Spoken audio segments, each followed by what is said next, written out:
ಹುಬ್ಬಳ್ಳಿಯ Neha murder case ಕ್ಷಣಕ್ಕೊಂದು twist ಗಳನ್ನ ಪಡ್ಕೊಳ್ತಾ ಇದೆ. ತಂದೆ ಕೊಲೆಗೂ ಪ್ರಯತ್ನ ಪಟ್ಟಿದ್ದಂತೆ ನೇಹಾ ಕೊಲೆ ಆರೋಪಿ ಫಯಾಜ್ ಅಂತ ನ್ಯೂಸ್ 18ಗೆ ಫಯಾಜ್ ಬಗ್ಗೆ ಎಕ್ಸ್ಕ್ಲೂಸಿವ್ ಮಾಹಿತಿಯನ್ನ ಕೊಟ್ಟಿದ್ದಾರೆ ರೈತ ಮುಖಂಡ ವೀರೇಶ್ ಸೊಬರದಮಠ.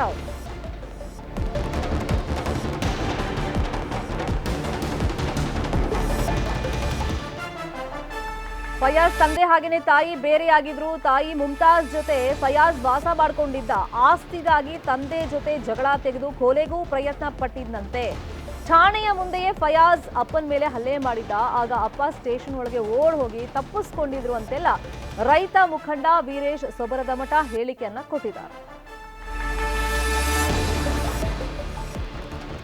ಈ ಕೇಸ್ ಒಂದ್ ಕಡೆ ರಾಜಕೀಯ ಬಣ್ಣವನ್ನ ಪಡ್ಕೊಳ್ತಾ ಇದ್ರೆ, ಇನ್ನೊಂದು ಕಡೆ ಬೇರೆ ಬೇರೆ ವಿಷಯಗಳು ಇಲ್ಲಿ ಬಹಿರಂಗ ಆಗ್ತಾ ಇದೆ. ಫಯಾಜ್ ತಂದೆ ಹಾಗೆಯೇ ತಾಯಿ ಬೇರೆ ಬೇರೆ ವಾಸ ಮಾಡ್ಕೊಂಡಿದ್ದಾರೆ. ಆ ವಿಷಯವನ್ನ ನಿನ್ನೆ ಫಯಾಜ್ ತಂದೆನೇ ಹೇಳ್ಕೊಂಡಿದ್ರು.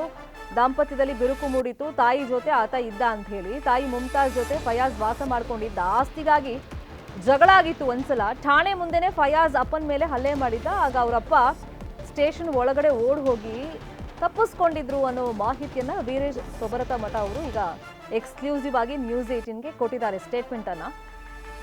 ಅಲ್ಲಿಗೆ ಆತನ ಮಾನಸಿಕ ಸ್ಥಿತಿಗತಿ ಯಾವ ರೀತಿಯಾಗಿತ್ತು ಅಂತ ವೀರೇಶ್ ಅವರು ಎಕ್ಸ್ಪ್ಲೇನ್ ಮಾಡಿದ್ದಾರೆ. ನಿನ್ನೆ ಭೂಮರೆಡ್ಡಿ ಕಾಲೇಜಿನಲ್ಲಿ ನೇಹಾ ಹಿರೇಮಠನ ಕೊಲೆ ಮಾಡಿದಂಥ ವ್ಯಕ್ತಿ ಫಯಾಜ್ ಅನ್ನವ ಅವರ ತಂದೆ ಬಾಬು ಸಾಬ್ ಅಂತ ಹೇಳಿ ಮುನವಳ್ಳಿ, ಮೂಲತಃ ಮುನವಳ್ಳಿ, ಸವದತ್ತಿ ಹತ್ತಿರ ಮುನವಳ್ಳಿ. ಒಂದು ತಿಂಗಳದ ಹಿಂದೆ ನಾನು ಹೇಳ್ತಾ ಇರೋದು, ತಂದೆಯನ್ನು ಈ ಒಂದು ಪೊಲೀಸ್ ಸ್ಟೇಷನ್ ಸಂದರ್ಭದಲ್ಲಿ ಕುಟುಂಬಕ್ಕೆ ವ್ಯವಹಾರಕ್ಕಾಗಿ ತಾಯಿಯನ್ನು ಮತ್ತು ತಂದೆ ಅಗಲಿರ್ತಾರ. ಆ ಒಂದು ಕುಟುಂಬದಲ್ಲಿ ಇವ ಮಗನಾಗಿದ್ದು ತಂದೆಯನ್ನು ಕೊಲೆ ಮಾಡಲಿಕ್ಕೆ ಪ್ರಯತ್ನ ಮಾಡಿದ ವ್ಯಕ್ತಿ ಇವ. ತಂದೆಯನ್ನು ಕೊಲೆ ಮಾಡಲಿಕ್ಕೆ ಅದು ಪೊಲೀಸ್ ಸ್ಟೇಷನ್ನಲ್ಲಿ, ಎಲ್ಲೇ ಮುನವಳ್ಳಿಯಲ್ಲಿ. ಇಂಥ ವ್ಯಕ್ತಿ ಮನೆಗೆ ಬೇಡದವ, ಸಮಾಜಕ್ಕೆ ಬೇಡದವ, ಧರ್ಮಕ್ಕೆ ಬೇಡದವ. ಇಂಥ ಒಬ್ಬ ವ್ಯಕ್ತಿಯನ್ನು ಗಲ್ಲಿಗೆ ಏರಿಸಬೇಕು, ಇವನಿಗೆ ಕಠಿಣ ಶಿಕ್ಷೆ ಕೊಡಬೇಕು, ಇವನ ಹಿಂದಲೂ ರಿಕಾರ್ಡನ್ನು ತೆಗಿಬೇಕು. ನ್ಯಾಯಕೋರ ಸಮಾಜದಲ್ಲಿ ಅಸ್ಪೃಶ್ಯತೆ ಹೋಗಲಾಡಿಸ್ಬೇಕಾದ್ರೆ ಇಂಥ ವ್ಯಕ್ತಿಯನ್ನು ಇಮ್ಮಿಡಿಯೇಟಾಗಿ ಇವನು ಗಲ್ಲಿಗೇರಿಸುವಂಥದ್ದು ಆಗಲಿ ಅನ್ನುವಂಥದ್ದು ನಾನು ಹೇಳ್ತಾ ಇದ್ದೇನೆ. ತಿಂಗಳ ಹಿಂದನ ಅವ್ರ ತಂದೆನ ಕೊಲೆ ಮಾಡಲಿಕ್ಕೆ ಪ್ರಯತ್ನ ಮಾಡಿದ. ಸ್ವಲ್ಪದರಲ್ಲಿ ಅವರ ತಂದೆ ಉಳ್ಕೊಂಡಿದ್ದಾನೆ. ಇದು ಎಲ್ಲೇ ಮುನವಳ್ಳಿ ಸ್ಟೇಷನ್ನಲ್ಲಿ ನಡೆದಂಥ ಘಟನೆ ಅನ್ನೋದು ಸ್ಪಷ್ಟವಾಗಿ ಹೇಳ್ತೀನಿ. ಇವನಿಂದ ಧರ್ಮಕ್ಕಾಗಲಿ, ಜಾತಿಗಾಗಲಿ, ಸಮಾಜಕ್ಕಾಗಲಿ ಕೆಟ್ಟ ಹೆಸರು ಬರಬಾರ್ದು.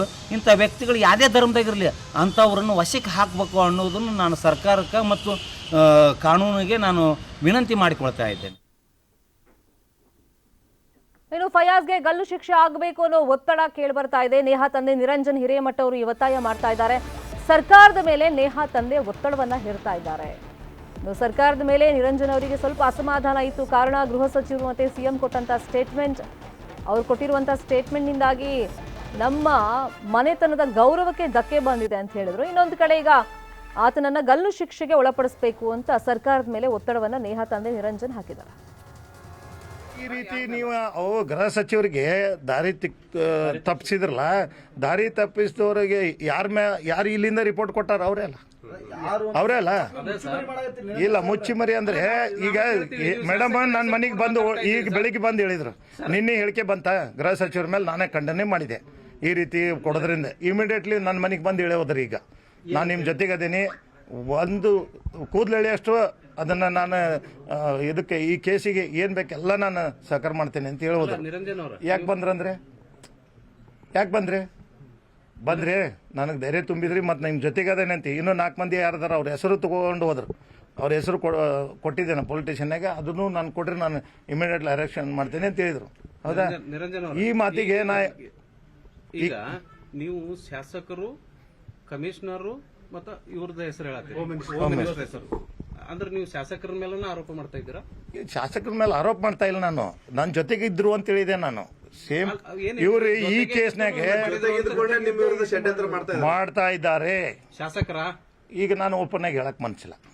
ಯಾಕೆ ಅವರು ನಮ್ಮ ನಾಯಕರಂತೇಳಿ ನಾನು ಸ್ವೀಕಾರ ಮಾಡಿದ್ದೆ. ನನ್ನ ರಾಜಕೀಯ ಗುರುಗಳವರು, ನಾನು ಅವ್ರ ಬಗ್ಗೆ ಆರೋಪ ಮಾಡಕ್ ತಯಾರಿಲ್ಲ. ಬಟ್ ಇದರ ಹಿಂದೆ ಒಂದು ದೊಡ್ಡ ಶಕ್ತಿನೇ ಇದೆ, ಕೈವಾಡ ಇದೆ.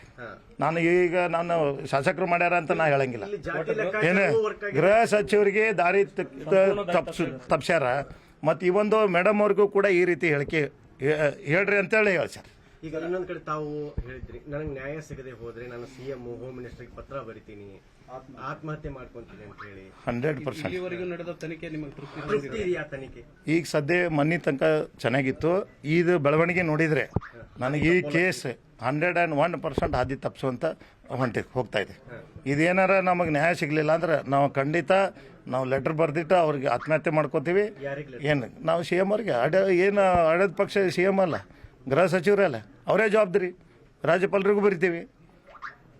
ನ್ಯಾಯ ಕೊಡ್ಸೋದು ಬಿಟ್ಟು ಇದನ್ನು ದಿಕ್ಕು ತಪ್ಪಿಸಿ ಬೇರೆ ರೀತಿ ಒಯ್ದರೆ ನಮ್ಮ ಸಮಾಜದವ್ರು ಸುಮ್ಮನೆ ಇರ್ತಾರೆ. ಎಲ್ಲ ನಮ್ಮ ನನ್ನ ಜೊತೆ ಈಗ ಸದ್ಯ ಯಾರೂ ಮಾತಾಡಿಲ್ಲ. ನನಗೆ ಲಕ್ಷ್ಮೀ ಹೆಬ್ಬಾಳ್ಕರ್ ಮೇಡಮ್ ನೇರವಾಗಿ ನನ್ನ ಮನೆಗೆ ಬಂದು ನನ್ನ ಕುಟುಂಬಕ್ಕೆ ನನಗೆ ಎಲ್ಲರಿಗೂ ಸಾಂತ್ವನ ಹೇಳಿದರು. ಅದ್ರ ಜೊತೆಗೆ DK ಸಾಹೇಬರು ಫೋನ್ ಮಾಡಿದರು. ಬಟ್ ನಾನು ಬೇರೆ ಬೇರೆ ಇರೋದ್ರಿಂದ ನಾನು DK ಶಿವಕುಮಾರ್ ಸಾಹೇಬರಿಗೆ ಉಪಮುಖ್ಯಮಂತ್ರಿಗಳು ನಾನು ಕೂಡ ಕಾಂಟ್ಯಾಕ್ಟ್ ಮಾಡ್ಯಾರ. ಏನು ಆದ್ರೆ ನಾನು ಅವ್ರು ಕೂಡ ಮಾತಾಡೋಕ್ಕಾಗಿಲ್ಲ. ಬೇರೆದವ್ರು ಫೋನ್ಗೂ ಮಾಡಿದ್ರು. ನಿರಂಜನ್ ಅವರ ಇದರೊಳಗೆ ಷಡ್ಯಂತ್ರದೊಳಗೆ ನಿಮ್ಮ ಪಕ್ಷದವರು ಅದಾರ? 100 ಅದಂತೂ ಆಡಳಿತ ಪಕ್ಷದವ್ರು ಅದಾರ, ಬೇರೆದವ್ರಲ್ಲ. ಸರ್ ಏನು ಅಂತಂದ್ರೆ ಫಯಾಜು ಅರೆಸ್ಟ್ ಆಗ್ಯಾನ, ಮಗಳು ಸಾವನ್ನಪ್ಪಿದ್ದು. ಇದ್ರ ನಡುವ ನಿಮ್ಮ ಫಯಾಜು ಮತ್ತು ನೇಹಾ ಅಂತೇಳಿ ಒಂದು ಅಕೌಂಟ್ ಕ್ರಿಯೇಟ್ ಆಗಿದೆ ಇನ್ಸ್ಟಾಗ್ರಾಮ್. ದೂರ ಮತ್ತೆ ಯಾಕೆ ಕ್ರಿಯೇಟ್ ಆಯಿತು ಅದ್ರ ಬಗ್ಗೆ ನಾನು ದೂರ ಹೇಳಿದೆ. ನಾನು ಸೈಬರ್ ಕ್ರೈಮಿಗೆ ಇಮಿಡಿಯೇಟ್ಲಿ ಆ್ಯಕ್ಷನ್ ತೋರಿ ಅಂತ ಹೇಳೀನಿ. ಸತ್ತು ಹೆಣದ ಮೇಲೆ ಇಂಥ ಸೋಷಿಯಲ್ ಮೀಡಿಯಾ ಬರೋದ್ರಿಂದ ಆಕಿನ ಮೇಲೆ ಮತ್ತಷ್ಟು ಬೇರೆದವ್ರು ತಪ್ಪರ್ಥ ಮಾಡ್ಕೋತಾರಿಲ್ಲ. ನಮ್ಮ ಮಂತನ ಗೌರವಕ್ಕೆ ಧಕ್ಕೆ ಬರ್ತೈತಿಲ್ಲ.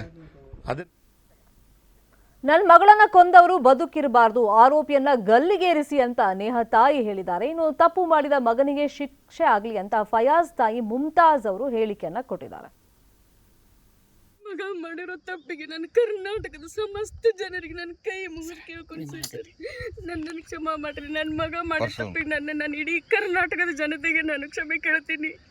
ಹಾಗೆ ನೇಹಾ ತಂದೆ ತಾಯಿಯಲ್ಲಿಯೂ ಕೂಡ ನಾನು ಕ್ಷಮೆ ಕೇಳ್ತೀನಿ ಸರ್. ಅದು ನನ್ನ ಮಗಳು ಇದ್ದಂಗೆ ಸರ್. ಅದು ಮಗು ನನ್ನ ಮಗಳು ಬೇರೆ ಅಲ್ಲ, ಆ ಮಗು ಬೇರೆ ಅಲ್ಲ ಸರ್. ನನಗೆ ತಂದೆ ತಾಯಿಗೆ ಎಷ್ಟು ದುಃಖ ಆಗಿದೆಯೋ ಅಷ್ಟೇ ದುಃಖ ನನಗೂ ಆಗಿದೆ ಸರ್, ನನಗೆ ಮಗುವಿಗೋಸ್ಕರ. ಬಟ್ ನನ್ನ ಮಗ ಮಾಡಿರೋ ತಪ್ಪೇ ಸರ್. ಯಾವ ಮಕ್ಕಳಾದರೂ ತಪ್ಪು ಮಾಡಿದ್ರೆ ಅದು ತಪ್ಪೇ ಸರ್. ಈ ನೆಲದ ಕಾನೂನು ಏನು ಹೇಳುತ್ತೋ ಆ ಒಂದು ಕಾನೂನಿನ ಪ್ರಕಾರ ಅವನಿಗೆ, ನನ್ನ ಮಗನಿಗೆ ಮಾಡಿದ ತಪ್ಪಿಗೆ ಅವ್ನಿಗೆ ಏನು ಶಿಕ್ಷೆ ಆಗಬೇಕು ಶಿಕ್ಷೆ ಆಗಲಿ ಸರ್. ಅವನಿಗೆ ಅವರೊಬ್ಬರೊಬ್ಬರು ಬಹಳ ಪ್ರೀತಿಸ್ತಿದ್ರು ಸರ್. ಅವರು ನಿಮ್ಮ ಮನೆಯಲ್ಲಿ ವಿಷಯ ಗೊತ್ತಿತ್ತಾ? ನನಗೆ 1 year ಬ್ಯಾಕ್ ಗೊತ್ತಿತ್ತು ಸರ್. ಅದು ಹೆಂಗೆ ಅಂತಂದ್ರೆ ಅವನು ಯೂನಿವರ್ಸಿಟಿ ಬ್ಲೂ ಆದ ಸರ್. ಅಲ್ಲಿವರೆಗೂ ಅವನು ಕಾಲೇಜ್ನಲ್ಲಿ ಯಾವ ಹುಡುಗಿ ಸಹವಾಸದೊಂದಿಗೂ ಅವ್ನು ಇರಲಿಲ್ಲ ಸರ್. ಅವ್ನ ಫ್ರೆಂಡ್ಸ್ ಜೊತೆ ಆಯ್ತು ಅಷ್ಟೇ ಇರ್ತಿದ್ದ. ಅವ್ನು ಯೂನಿವರ್ಸಿಟಿ ಬ್ಲೂ ಆದಮೇಲೆ ಕ್ಯಾಂಟೀನಲ್ಲಿ ಕೂತಾಗ ಆ ಮಗು ನೇಹಾ ಬಂದು ಅವಳಾಗಿ ಅವನ ಒಂದು ಫೋನ್ ನಂಬರ್ ತಗೊಂಡು ಆಮೇಲೆ ಅವನ ಜೊತೆ ಕಾಂಟ್ಯಾಕ್ಟಲ್ಲಿ ಉಳ್ಕೊಂಡ್ಲು ಸರ್. ನನ್ನ ಹುಡುಗಿಯರು ಬಂದು ನನ್ನ ಹತ್ರ ಬಂದು ನನ್ನ ಕಡೆ ನನ್ನ ನಂಬರ್ ಕೇಳಿ ನಾನು ಕಾಲ್ ಮಾಡ್ತಿದ್ದಾರೆ. ಅದರಲ್ಲಿ ನೇಹಾ ಅನ್ನೋ ಹುಡುಗಿ ನಾನು ತುಂಬ ಹಚ್ಕೊಂಡ್ಬಿಟ್ಟಿದ್ದಾಳೆ. ನನ್ನ ಭಾಳ ಲೈಕ್ ಮಾಡ್ತಾಳೆ ಮಮ್ಮಿ, ಅವಳು ನನ್ನ ಲವ್ ಮಾಡ್ತಾಳೆ ಅಂದ್ರೆ ಬೇಡಪ್ಪ, ಬೇಡ ಲವ್ ಅದು ಏನು ಬೇಡ. ಆ ಥರ ಅವನಂತೂ ಬದುಕಿರಬಾರ್ದು ಜಗತ್ ಮೇಲೆ. ನನ್ನ ಮಗಳು ಶಾಂತಿ ಸಿಗಬೇಕು ಅಂದ್ರೆ ಅವನಿಗೆ ಗಲ್ಲು ಶಿಕ್ಷಣ ಆದರೂ ಕೊಡಲಿ, ಇಲ್ಲ ಜನಗಳ ಕೈಯಾಗಾದ್ರೂ ಕೊಡಲಿ. ಜನ ಇಷ್ಟು ಹೋರಾಟ ಮಾಡಕತ್ತಾರಲ್ಲ ಆಕಿನ ಸೋಲಾಗಿ, ಜನಗಳ ಕೈಯಾಗಾದ್ರೂ ಕೊಡಲಿ. ಅವನು ಅಲ್ಲಿ ಮುಚ್ಚಿಟ್ಟೆ ಜೈಲ್ನಾಗಿಟ್ಟೆ ಅಂದ್ರೆ ಮತ್ತೆ ಏನು ಉಪಯೋಗ ಅದು? ಹೆಣ್ಮಕ್ಳಿಗೆ ರಕ್ಷಣೆ ಕೊಡ್ರಿ. ಕಾಲೇಜ್ ಅಷ್ಟು UB ದೊಡ್ಡ ಕ್ಯಾಂಪಸ್ ಅಂತ 3 ಗೇಟ್ ಅದಾವ. ಒಂದು MCA ಮೇಲೆ ಒಂದು ಐತಿ. 3 ಗೇಟ್ ಯಾರು ಎಲ್ಲಿ ಬಂದ್ರು ಕೂತಾರು ಏನು ಕೇಳಂಗಿಲ್ಲ. ಒಂದು ಗಾರ್ಡ್ ಇಲ್ಲ, ಸೆಕ್ಯೂರಿಟಿ ಇಲ್ಲ. ಕೊಳ್ಳಾಗ ಐಡೆಂಟಿ ಕಾರ್ಡ್ ಹಾಕೊಂಡು ಈ ಬೇರೆ ಕಾಲೇಜ್ನಾಗ ನೋಡೇ ಸ್ಟೂಡೆಂಟ್ಸ್ ಒಳಗೆ ಬಿಡ್ತಾರೆ. ಇವರಲ್ಲಿ ಏನೂ ಇಲ್ಲ. ಯಾರು ಹೋಗ್ಲಿ ಬರ್ಲಿ ಬಿಂದಾಸ ಹೋಗಾರ ಬಿಂದಾಸ ಬರ್ತಾರೆ. ಯಾರು ಬಂದ್ರು ರಕ್ಷಣೆ ಅಂತೂ ಇಲ್ರಿ. ಎಲ್ಲ ಹೆಣ್ಮಕ್ಳಿಗೂ ಹಿಂಗಾದ್ರ ಮುಂದೆ ಹಿಂಗ ಎಲ್ಲಾರು ಬೋಲ್ಡ್ ಆಗಿರಂಗಿಲ್ಲ. ಹೆಣ್ಮಕ್ಳು ಒಬ್ರಿದ್ದಂಗ ಮತ್ತೊಬ್ರು ಇರಂಗಿಲ್ಲ. ನಾನೇ 4 ದಿವಸ ಇದಕ್ಕೂ ಆಕಿನ ಕಾಲೇಜಿಗೆ ಹೋದೆ. ನಾನು ಯಾರು ಕೇಳಿಲ್ಲ ನೀವು ಯಾಕೆ ಬರಾಕತ್ತೀರಿ ಅಂತ. ನಾನು ಯಾರು ವಿಚಾರ ಮಾಡಲಿಲ್ಲ. 3 ಗೇಟ್ ಅದಾವ ಅದಕ್ಕೆ. ಆ ಕಡೆ ಒಂದೈತಿ, ಮುಂದೆ ಫ್ರಂಟ್ ಒಂದೈತಿ, ಸೈಡ್ ಒಂದು ಗೇಟ್.